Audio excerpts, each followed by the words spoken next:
2024 সালের এই দিনটা বিশেষ করে আমাদের সংগঠনের জন্য ছিল খুবই স্পর্শকাতর। তৎকালীন ফ্যাসিস্ট সরকার এই দিনেই অবৈধ অন্যায়ভাবে আমাদেরকে নিষিদ্ধ ঘোষণা করার কথা ছিল।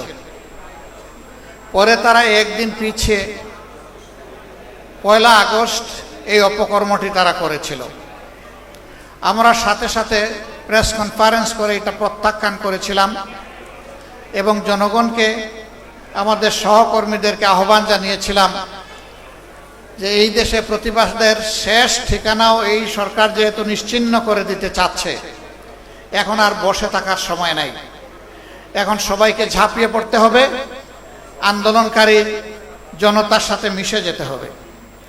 আলহামদুলিল্লাহ, মাত্র 3 দিনের ব্যবধানে সরকার মাথা নত করে এই দেশ থেকে পালিয়ে যেতে বাধ্য হয়েছে। তারা আমাদেরকে নিষিদ্ধ করেছিল 1 আগস্ট, আর দুপুরে রান্না ভাত ফেলে তারা চলে গেছে 5 আগস্ট। আল্লাহ তাআলা তাদের কিসমতে ওটা রাখেন নাই। তারা ধারণা করেছিল অতীতের মতো 15.5 বছর যেভাবে মানুষের উপর অত্যাচার নির্যাতন করেছে, এই যাত্রায় তারা ফ্যাসিবাদী কায়দায় সেই আন্দোলন দমন করে দেবে। কিন্তু আল্লাহ তাআলা সমস্ত কুওয়াতের মালিক, শক্তির মালিক, আসমানের ফয়সালা যখন কারো ব্যাপারে জমিনে নেমে আসে, এইটা প্রতিরোধ করার ক্ষমতা কারোই থাকে না। সেদিন মানুষ মুখে মুখে বলতে শুরু করলো, আল্লাহ তাআলা একদল আবাবিল পাঠিয়েছিলেন। আবাবিলের কঙ্করের কাছে হস্তি বাহিনী অসহায় ছিল আব্রাহার। সেই হস্তি বাহিনী টিকে নাই, টুকরা টুকরা হয়ে গিয়েছিল। ঠিক 5 আগস্টের অবস্থাটা এমনই হয়েছিল। একদিকে সশস্ত্র সরকারি বাহিনীকে নামিয়ে দেওয়া হয়েছিল, তার সাথে সরকারি সন্ত্রাসী গুন্ডারাও হাতে অস্ত্র নিয়ে রাস্তায় নেমেছিল। আর আরেকদিকে নিরস্ত্র কিছু মানুষ বুকে ঈমান আর মুখে দেশপ্রেমের স্লোগান নিয়ে তারা নেমেছিল। এই ঈমান এবং স্লোগানকেই আল্লাহ বিজয়ী করেছে। আল্লাহ তাআলা কালামে হাকিমে বলেছেন, কাম মিন ফিয়াতিন কালিলাতিন গালাবাত ফিয়াতান কাসীরাতান বিইজনিল্লাহ। দুনিয়ার শক্তি, সামর্থ্য আর বিশাল বাহিনী অসহায়। যখন আল্লাহর ফয়সালা হয়ে যায়, তখন ক্ষুদ্র বাহিনীকেও আল্লাহ বিশাল বাহিনীর উপর বিজয় দিয়ে দেন। এটি দুনিয়ায় একবার হয় নাই, বারবার হয়েছে। কিন্তু দুর্ভাগ্য, যারা দুরাচার, যারা স্বৈরাচার, এর থেকে তারা শিক্ষা নেয় না। এটা তাদের কপালে জুটে না। এই আন্দোলনে সবচেয়ে বেশি কুরবানি দিয়েছে শ্রমিক সমাজ। যে 1400 শহীদ হয়েছে বলে জাতিসংঘ বলেছে, তার মধ্যে যদি পেশা বিবেচনা হিসাব করা যায়, শ্রমিকদের সংখ্যা সবচেয়ে বেশি। তারপরে হচ্ছে ছাত্রদের সংখ্যা, এরপরে সাধারণ জনগণের সংখ্যা। সুতরাং যুগে যুগে শ্রমিকরা অন্যায় ও সত্যের বিরুদ্ধে রক্ত দিয়েছে, জীবন দিয়েছে। 24-এও তারা একই কাজ করেছে। এই শ্রমিকরা, তারা তো কোটার জন্য আন্দোলন করে নাই, তারা করেছিল বৈষম্যের বিরুদ্ধে আন্দোলন। তারা চেয়েছিল সম্মানজনকভাবে দুমুঠো ভাতকে সম্মানের সাথে পরিবার পরিজন নিয়ে বেঁচে থাকার গ্যারান্টি। কিন্তু এখন আমরা কি দেখছি? এই যে একটু আগে বিশেষ অতিথি বলে গেলেন, জাতীয় সংসদে বিরোধী দলীয় হুইপ জনাব রফিকুল ইসলাম খান সাহেব, যে এই বিভাগের মন্ত্রণালয়ের যিনি দায়িত্বে, তিনি গদিতে বসেই বলে দিলেন, যদি সমঝোতার ভিত্তিতে কিছু নেওয়া হয় তাইলে এটাকে চাঁদা বলা যাবে না। ওনার এলাকায় চাঁদা বন্ধ হয়েছে। আমি জানি না একেবারে তৃণমূলের সব কিছুতে চাঁদা বন্ধ হয়েছে কিনা। চাঁদা বন্ধ করবে না বলে ইতিমধ্যে তারা ঘোষণা দিয়েছে। তাদেরই একজন হুইপ, তিনি বলেছেন, যে কোনো দেশ থেকে যে কেউ আসলেও এই দেশে চাঁদাবাজি বন্ধ হবে না।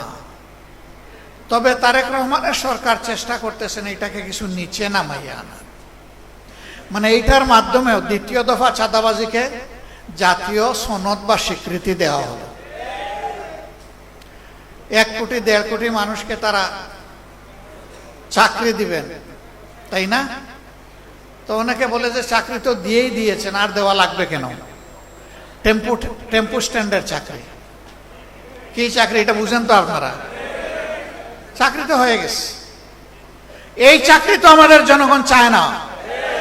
এই চাকরিকে এই দেশের জনগণ ঘৃণা করে। গতকালকে এই ধরনের একটি সমাবেশ ছিল শহীদ এবং আহত জুলাই যোদ্ধাদের নিয়ে। আমি সেখানে বলেছিলাম, মাথা থেকে পায়ের পাতা পর্যন্ত ঘুণ পুকে ধরেছে এবং সরিষার মধ্যে ভূত আছে, অতএব ভূত তাড়াতে পারবে না এই সরকার। ধন্যবাদ জানাই তাদের দলীয় একজন সিনিয়র নেতা কালকে বলেছেন যে আমরা হতাশ। 5 মাসের এই সরকারের সময় দুর্নীতি বন্ধ করা যায়নি, বরঞ্চ দুর্নীতি বৃদ্ধি পেয়েছে। তিনি বলেছেন, এটা আমার কথা না। তার বাসায় সবাই দুর্নীতিতে লিপ্ত, একজন ছাড়া, তিনি তারেক রহমান সাহেব। আমি বুঝলাম না, তারেক রহমান সাহেব প্রধানমন্ত্রী, তিনি চান না, অথচ দুর্নীতি সবাই করে, এটা কিভাবে হলো?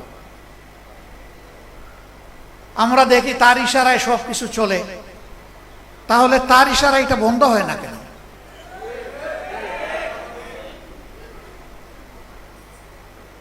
আল্লাহ ভালো জানেন, মাথা থেকে পায়ের পাতা পর্যন্ত একই, সবকিছু একই কিনা আল্লাহ ভালো জানেন। আমরা দেখতে পাচ্ছি একই। ব্যর্থতার দায় যখন স্বীকার করলেন, তখন কি এই সরকারের আর ক্ষমতায় থাকার কোনো নৈতিকতা থাকে?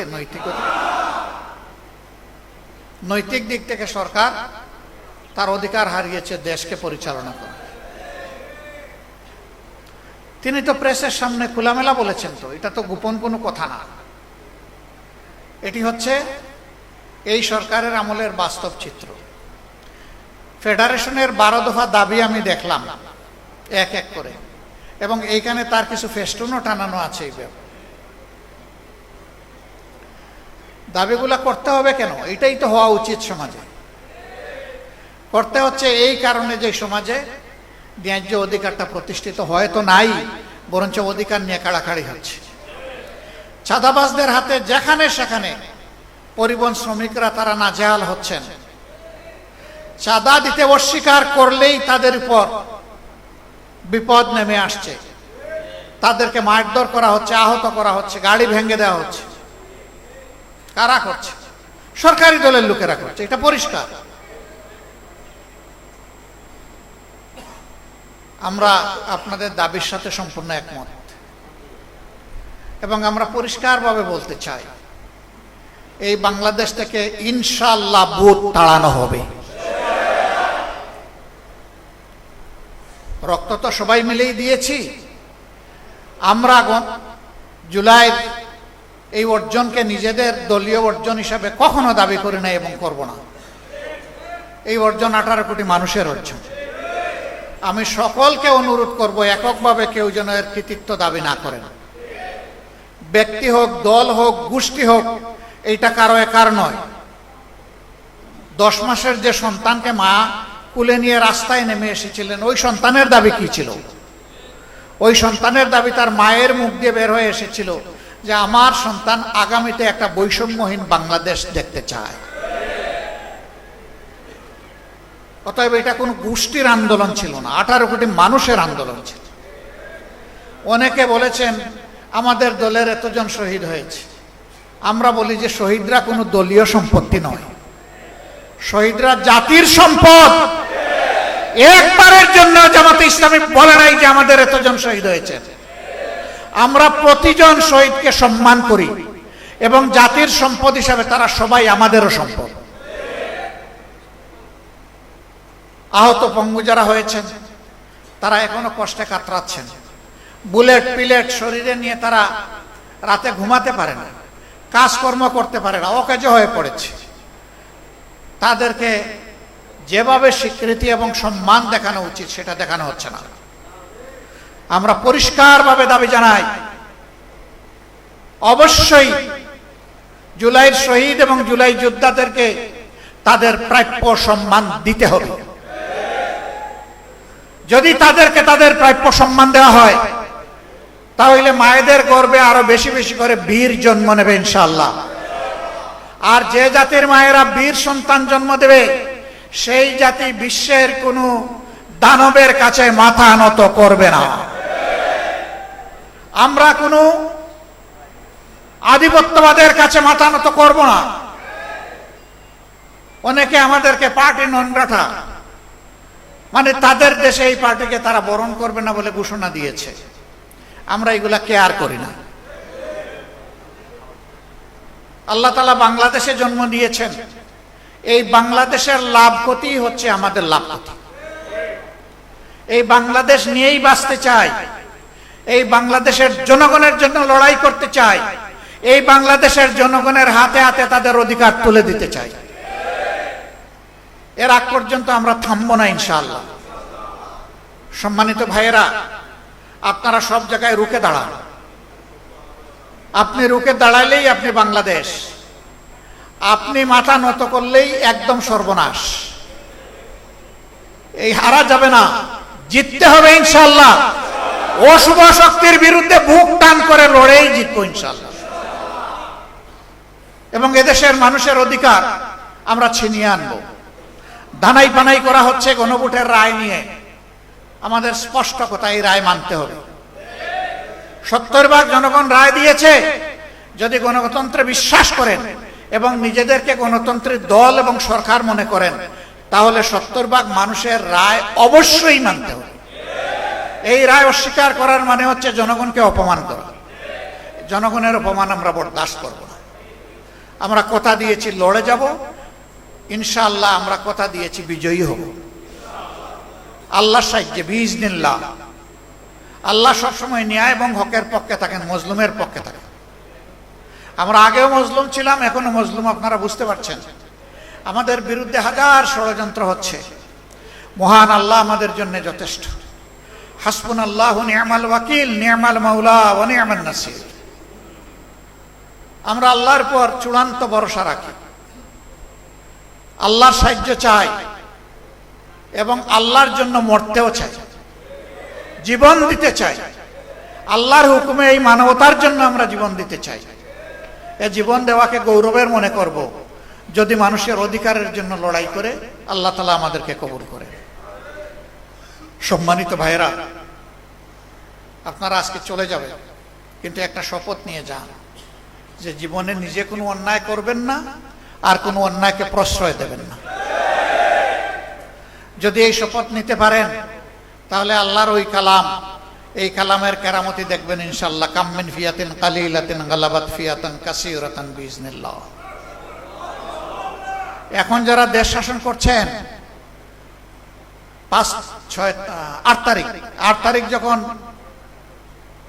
আমাদের উপদেষ্টা মহোদয়ারা যখন শপথ নেন, আমার পাশের চেয়ারে বসা ছিলেন একজন গুরুত্বপূর্ণ নেতা। তিনি আমাকে জিজ্ঞেস করতেছেন, এটা কি দেখলাম? আমি বললাম, আপনিই বলেন। তিনি বললেন, এইটাই মিরাকল, এইটাই আল্লাহর কুদরত। আমি বললাম যে এখানে আমাদের কারো কি কোনো বড় অবদান আছে? তিনি বললেন, না, সমস্ত অবদান আল্লাহ তাআলার। তো সেই তখন বললেন, তো এখন এটা ভুলে যাচ্ছেন কেন? এখন সিন্নির বাঘ পাটোয়ারা নিয়ে ঝাপটা ঝাপটি করেন কেন? সেই আল্লাহকে ভয় করুন, যে আল্লাহ মহা বিপদ থেকে এই জাতিকে রক্ষা করেছেন। হঠকারিতা করে জাতির কপালে এইরকম মহা বিপদ ডেকে আনবেন না, তাহলে ইতিহাসের রাস্তা করে নিক্ষিপ্ত হবেন।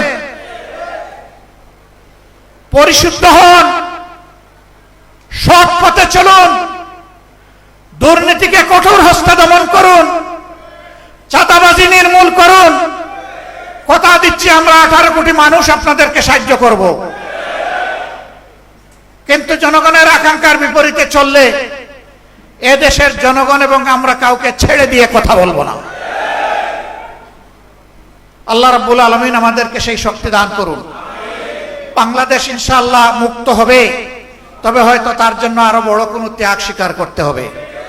আমি সবাইকে সেই ত্যাগ স্বীকারের জন্য প্রস্তুত থাকার আহ্বান জানিয়ে আমার কথা এখানেই শেষ করছি। আল্লাহ হাফেজ। বাংলাদেশ জিন্দাবাদ, বাংলাদেশ সড়ক পরিবহন শ্রমিক ফেডারেশন জিন্দাবাদ। আসসালামু আলাইকুম ওয়া রাহমাতুল্লাহ। নিরপেক্ষ, সত্য প্রকাশে আপোষহীন।